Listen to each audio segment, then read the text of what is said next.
muraho neza abakunzi ba L55 TV show, twongeye kugaruka kubagezaho kandi gace k'inkuru yacu, k'inkuru ya Jane, inkuru y'urukundo rwa mama, kuntu bikomeje kugenda. Twongeye kugaruka kubagezaho, hari hashizemo agahe gatoya tutayikoraho, ariko ewana turagarutse kubagezaho. Duherukana mu duce twinshi nyine ku mpande zombi, cyane cyane duherukana wa papa wa Nyambo yashatse abantu, yasizeho abantu bagomba guhiga imvo n'imvano cyangwa se aho Jane ava nyine, kuko ntago aramwizera, ntago aba yumva mwizeye. Yari yasizeho abantu bagomba guhiga nyine haturuka nyine, yari yabisizemo ingufu ku rwego rwo hejuru. Rero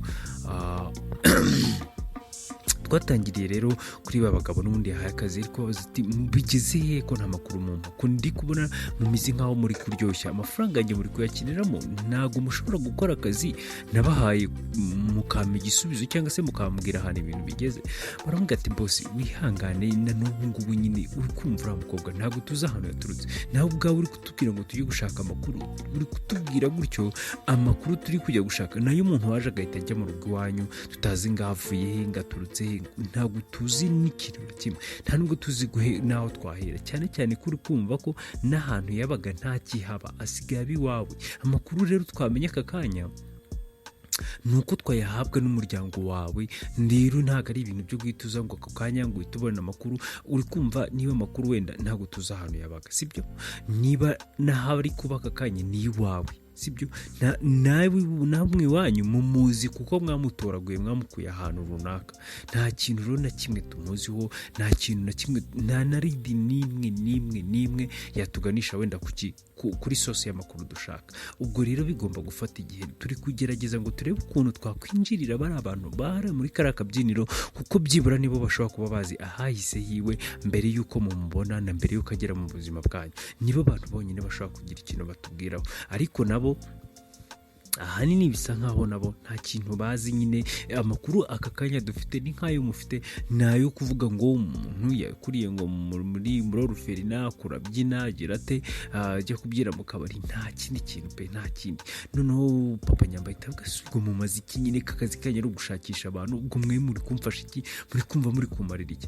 Baramugata kusubundi boss, ubundi tuba tubona wabikomeje cyane, wabigyegereje umutima, ubundi urashaka kumumenyera iki? Kuba mbona nta kintu, nta ubona umunsi w'ubusanzwe ni ukujya ku kazi agataha, akaza akajya mu rugo, nta handi hantu, nta n'utundi tunyanga ujya ubona wenda ajyamo. Nta basore badasanzwe tujya tubona bamugenda imbere cyangwa se bamugendaho, ndetse n'uriya mu manager wiwe nubwo bakorana ubona tujya wenda mu kabari kabo, ubona nyine ari professional, nta bintu byo kuvuga ngo wenda hari ibindi bintu, ni ugukora nyine tu, nta bindi bintu nyine ubujya ubona birangaza uriya mukobwa. Umuntu bantu bajya bapfa kuvugana n'abantu bo mu muryango wanyu, ndetse n'abantu bo mu muryango wa mama wa wundi nyine muri inshuti, nta bandi.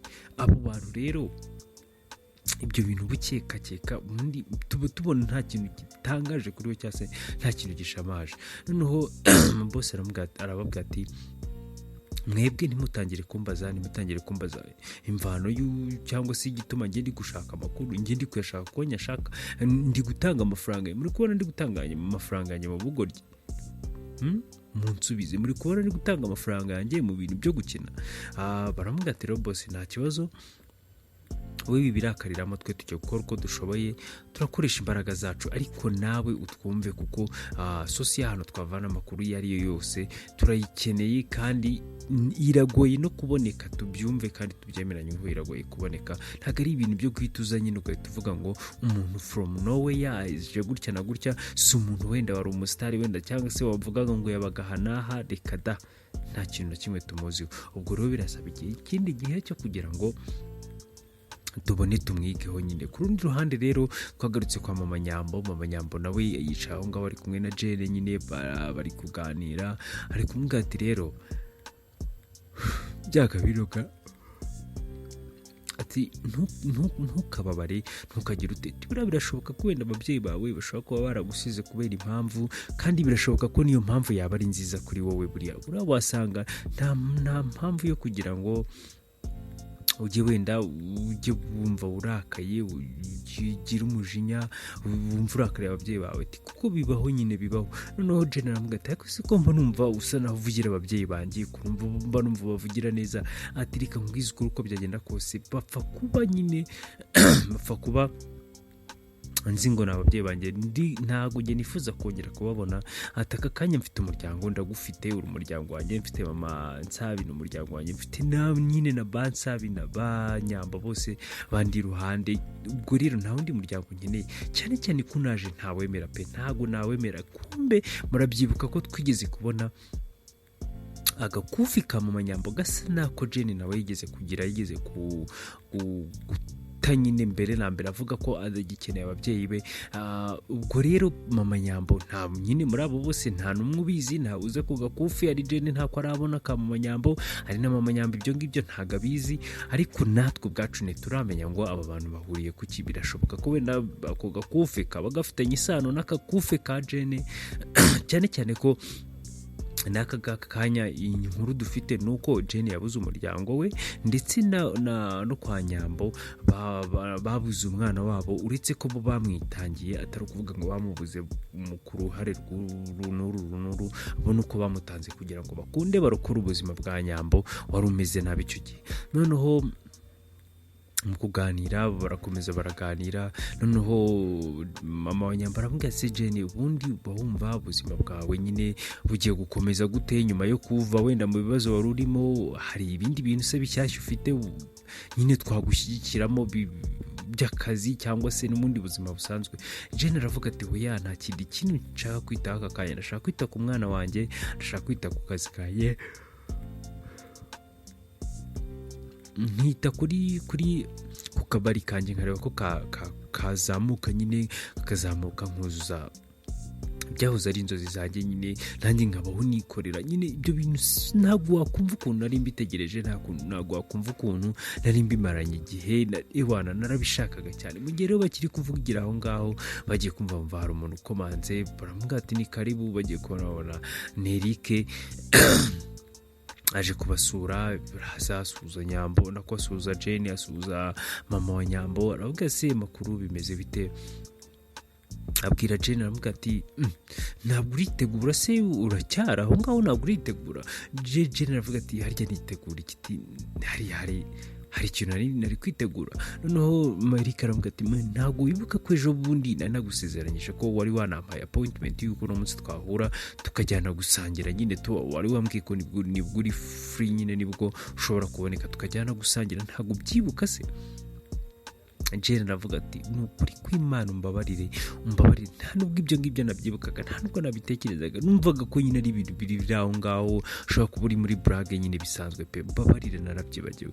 Noneho Erika aravuga ati ako nawe ugerageza mwana, uri kubona njye mfite igihe cyo gukina ku buryo naza nkakubwira ngo turakina ngusohokana, noneho uri kumva ibyo bintu nabikora? Noneho mama Nyamba aravuga ati why not, ubundi mwimurirwa muharira, ati ahubwo uwo mwanya muri kuvuga gutyo yakaba yagiye akitegura, ni ibintu byoroshye. Noneho Jane aravuga ati akose mwana, ese ubwo ndi kumva rero munsi nari mfite agakonji, ndashaka kukamarana n'umwana wanjye, tukakabaho turi kuganira nyine tunasangira.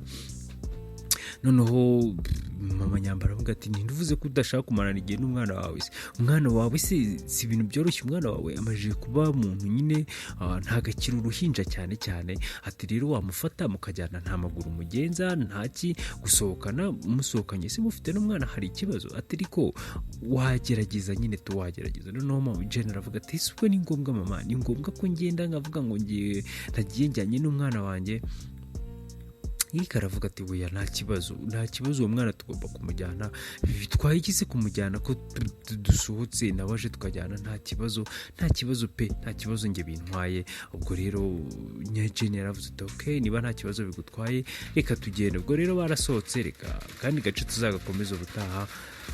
Ese biraza kugenda gute? Se Erika araza kumubwira ko amukunda byanyabyo, kahora bica hejuru, ntakunda amatsiko usigaranye, azashiratse gukurikirana kandi gace k'ubutaha. Murakoze, mukomeze kugira ibihe byiza.